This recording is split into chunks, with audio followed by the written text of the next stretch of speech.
Salut à tous, aujourd'hui nous devions être à Villars-sous-Échos et c'est pas le cas. Comme vous pouvez le voir, je suis chez moi, tout simplement parce que vous l'avez bien vu, semaine dernière Tom a fait une chute assez grosse. Il est un peu miraculé dans cette histoire puisqu'il s'en sort avec aucune blessure grave. Cependant, la tête a été touchée et il était préférable de rester minimum une semaine sans moto. Donc voilà, c'était l'avis du médecin et on a décidé de maintenir cet avis-là et surtout de faire ce qu'ils nous ont dit parce que même si il y a le championnat, la santé c'est plus important. Donc Tom n'est pas à Villars-sous-Échos ce week-end. Et Slény Goyer, lui, qui est deuxième au championnat de France Espoir, vous l'aviez vu, il est tombé la deuxième manche à Beach. Et il s'était blessé à l'épaule. Donc il a récupéré comme il fallait. Et il est actuellement au Portugal pour l'épreuve du championnat d'Europe 85. Donc c'est un week-end sans rien, c'est un week-end sans week-end de course pour moi en tout cas, pour le team 737. Et du coup j'en profite pour faire un petit coup de moto, sachant que y a le 737 Ride Day dans une semaine. J'ai prévu de rouler un petit peu là-bas et c'est l'occasion de se remettre un peu en jambes. Donc voilà, pour vous parler un petit peu de l'actualité en ce moment, on est à fond dans My Moto Coaching, que vous pouvez voir d'ailleurs. Et My Moto Coaching, ça va être une plateforme de coaching en ligne, personnalisée, internationale. Et on est en train vraiment de bosser dessus. C'est du travail, mais c'est aussi une consécration pour moi, puisque j'attends. Ça fait longtemps que je voulais faire ce genre de choses. Et on est en train de clairement passer un cap sur le coaching. Mais je ne veux pas trop en dire, on va en parler au 737 Ride Day le samedi 1er juin. Mais en attendant, on ne va pas parler de My Moto Coaching. Je vais vous emmener, vous accompagner sur une toute nouvelle piste en Pays de la Loire. C'est à Corcos-sur-Logne, West Meca Park. On va aller tester cette nouvelle piste. Je vais rouler aussi pour moi, pour me faire plaisir. Et puis on va essayer de voir ce que ça donne cette nouvelle piste que vous allez découvrir en avant-première. One shot, now the future is yours. Go! Yeah, I was building on a lecture. Allez, go, c'est parti.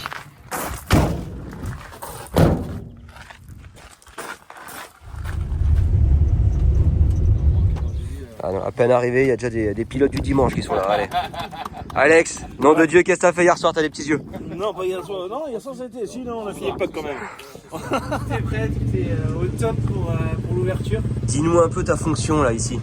Alors moi je m'occupe de l'entretien des terrains, de l'ouverture de toute la piste pour que les gens ils se régalent un maximum sur la piste de West Meca. Je te sens impressionné par mes genouillères pourries. D'époque. Non mais vous savez quoi, j'ai honte de mes genouillères, mais regardez la date de fabrication des genouillères. 11-04 Ortema, c'était quand j'étais pilote usine Suzuki. Et je les ai gardées parce qu'elles sont top, mais elles impressionnent toujours mes genouillères, non? Et elles ont du vécu, elles ont de l'âge. Mais elles te plaisent, hein? Elles sont magnifiques. Ici, pour la petite histoire, je venais régulièrement quand j'étais jeune, quand j'avais entre 10 et 15 ans. C'est parce que Michel Mirel c'était à Michel Mirel ici, le site. Et j'ai fait mes premiers tours de roue en supercross ici même. J'ai fait mes premiers tours de roue avec un 125, j'avais tout juste 13 ans ici même. Donc voilà, il s'est passé pas mal de choses dans cet endroit-là. En tout cas, j'ai des bons souvenirs. Et voilà, maintenant arrêtons de parler. J'ai envie de tester cette nouvelle piste à West Meca Park parce que je suis impatient. Pour faire les choses bien, petite GoPro, comme ça vous allez pouvoir encore mieux voir la piste.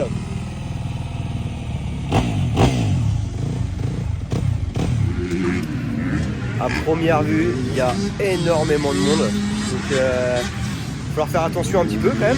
Mais voilà, pas trop de poussière. Il y a l'air d'avoir une piste ici, plus enfant, et une piste au fond là-bas, je sais pas si vous voyez, plus adulte. Allez, on va aller voir ça.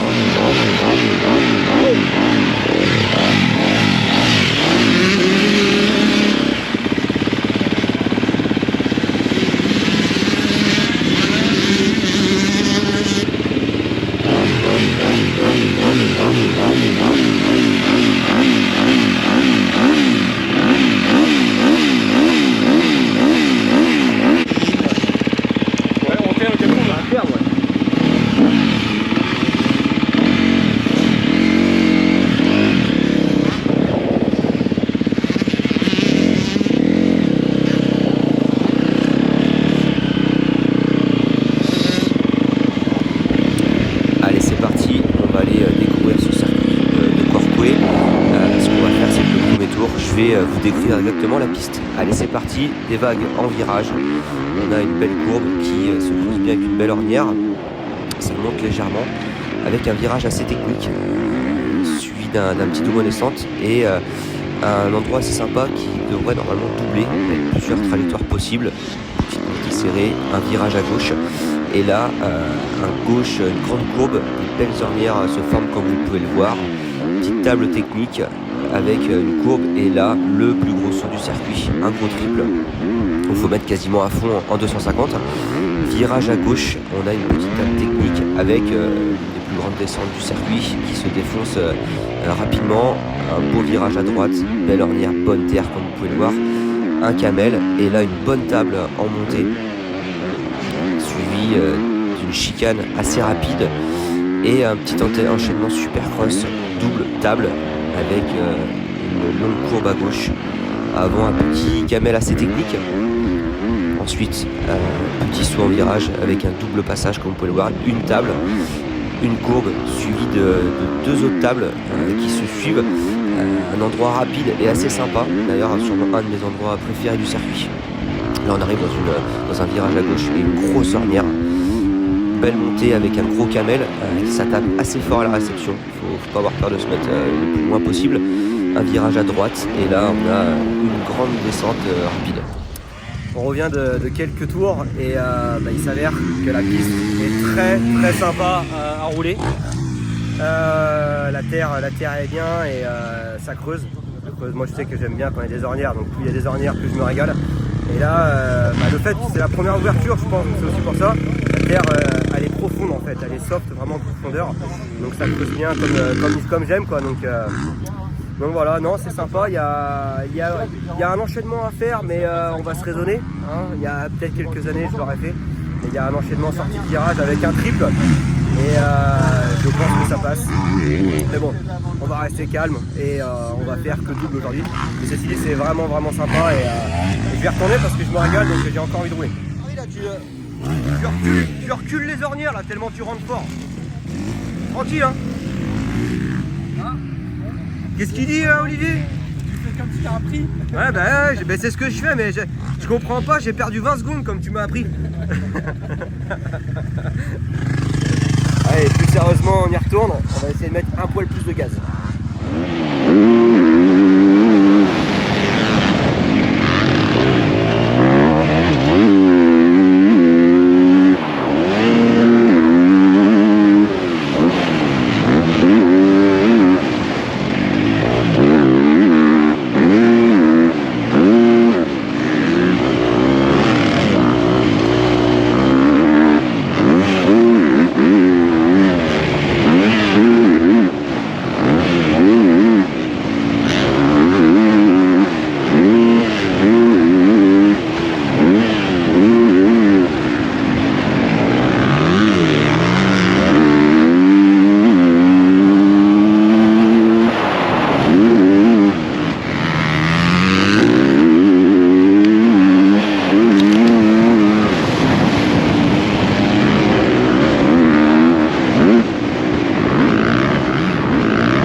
savez quoi, j'ai des putains de sensations et c'est bizarre ce que je vais dire, mais il y en a plein qui vont se reconnaître dans ce que je vais dire.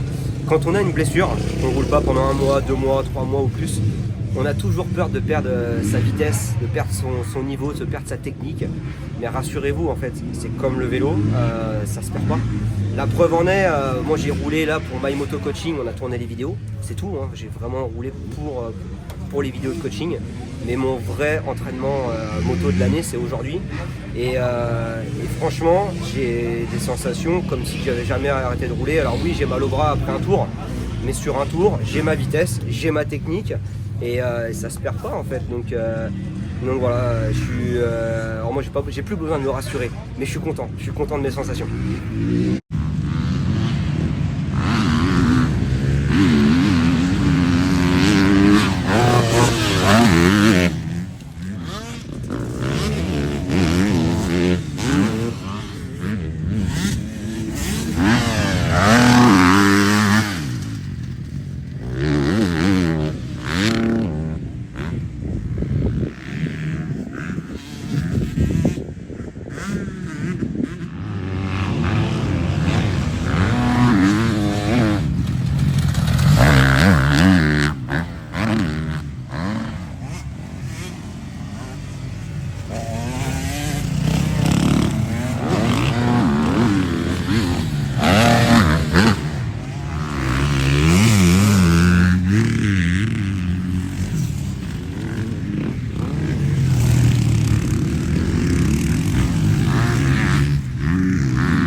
Dernière session de la journée et on aura bien roulé.